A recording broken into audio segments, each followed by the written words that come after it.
Good morning, good afternoon, good evening, depending on when you're watching this, depending on the greeting you'll need. So before you start, it's going to be really important that you take yourself through a warm-up. This choreography that you're going to learn is pretty static, but it's still important to warm up, make sure that you're ready. Try and look at your environment, make sure there's nothing that you can bump into. As I say, you're going to be relatively static, not moving very much, but it's still good to just make sure there's no trip hazards, nothing you're going to hit your hands on if you throw your arms in the air or bang your head on. I hope you're ready.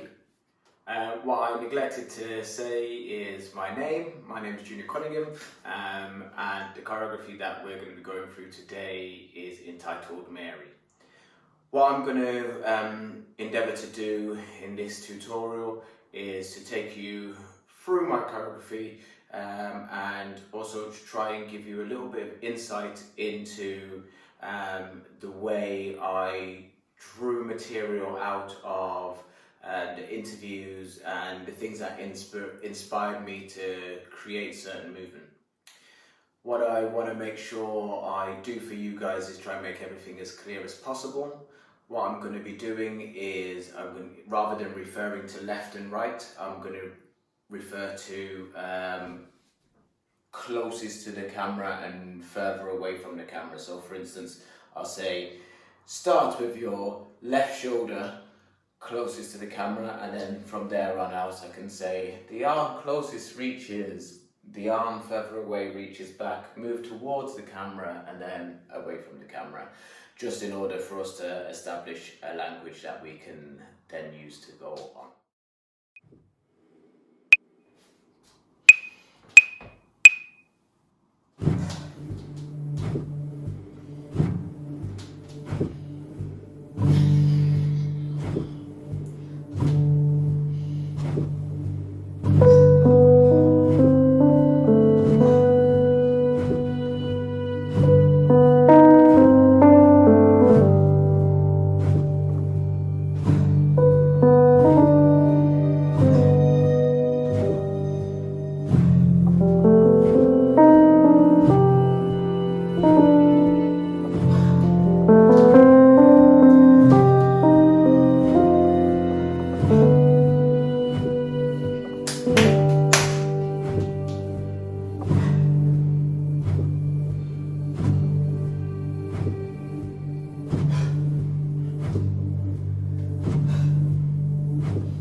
Okay, so they will have seen the choreography in full.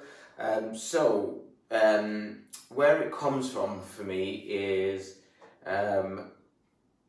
I'm very much musically led, but also the interview with Mary, she talks about the things that struck me that she talked about was the idea of keeping up appearances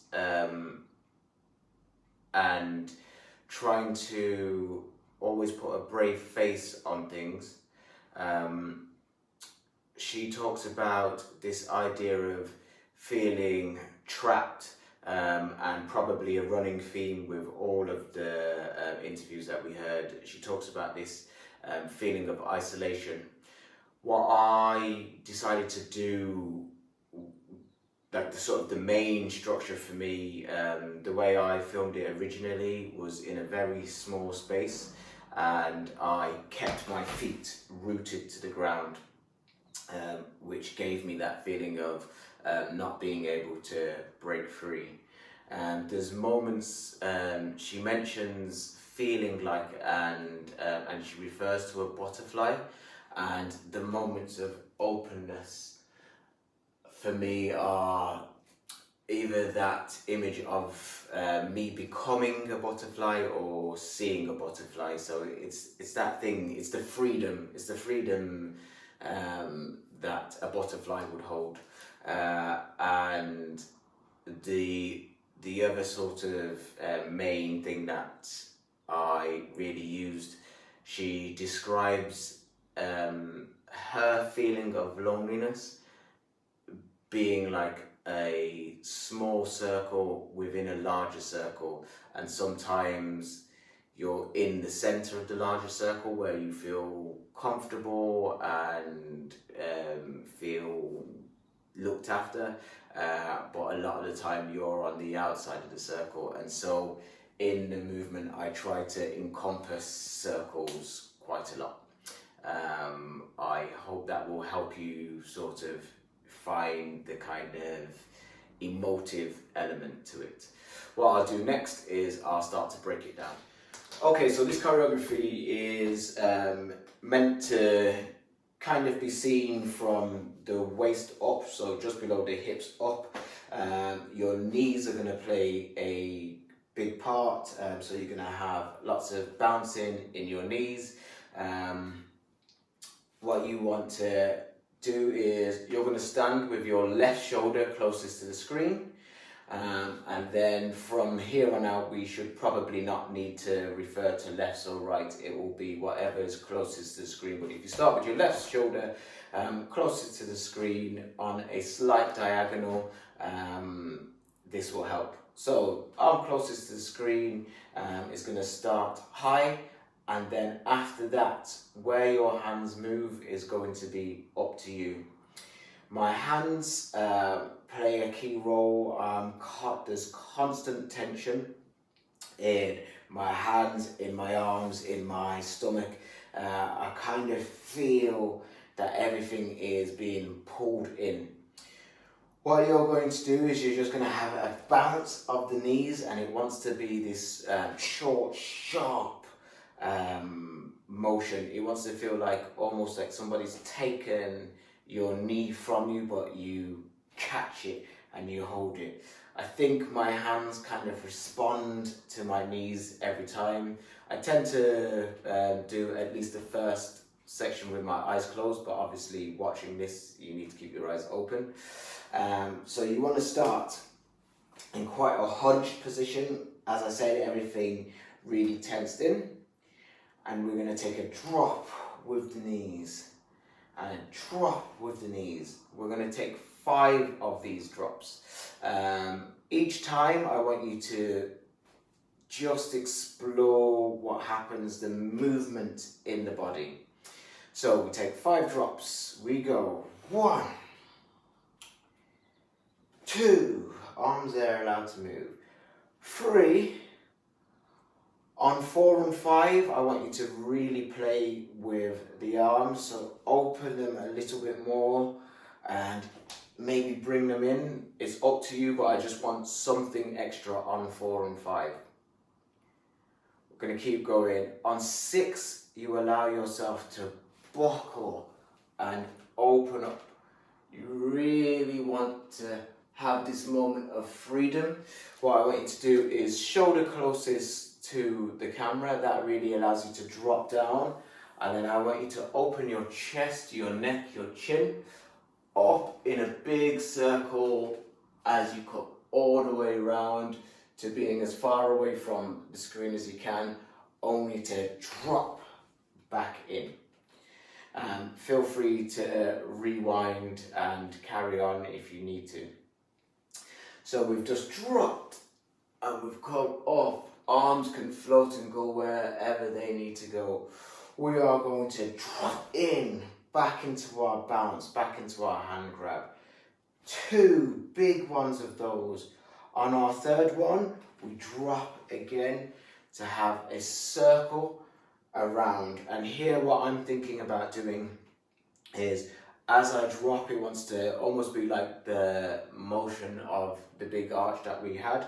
But we want to start, and we're thinking about circling. So the arm furthest away from the screen just wants to be present in order to give the arm closest to the screen something to circle around. We go back into our bounce, bounce. And the 3rd time that you would bounce, this is one where we have our bigger circle. So we take it and it wants to go big.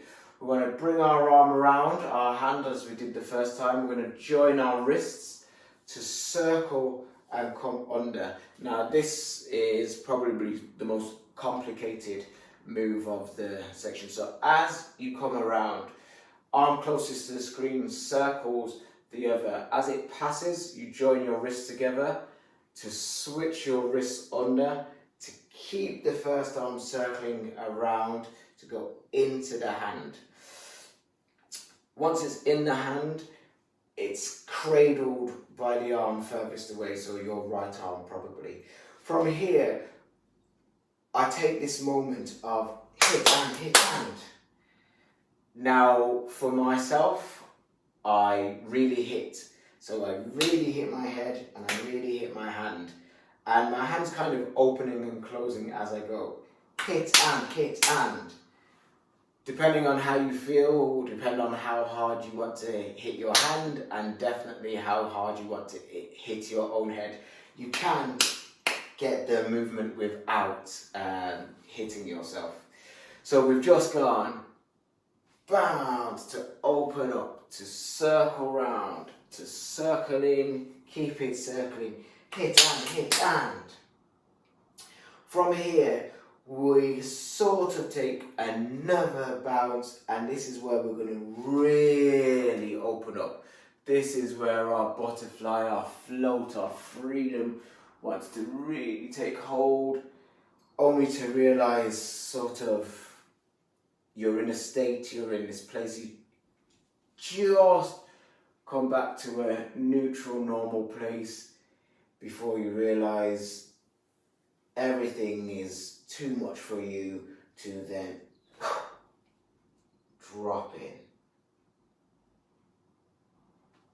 You hold your own position, you stay, and you're really squeezing in. So this moment from here wants to be the real, and you can allow that just to rest in. So the great thing about video tutorials are that you're kind of in control. You'll be able to pause, to rewind, to go back, to repeat and repeat and repeat as many times as you like, and hopefully it will all become clear and you'll master the choreography in no time whatsoever.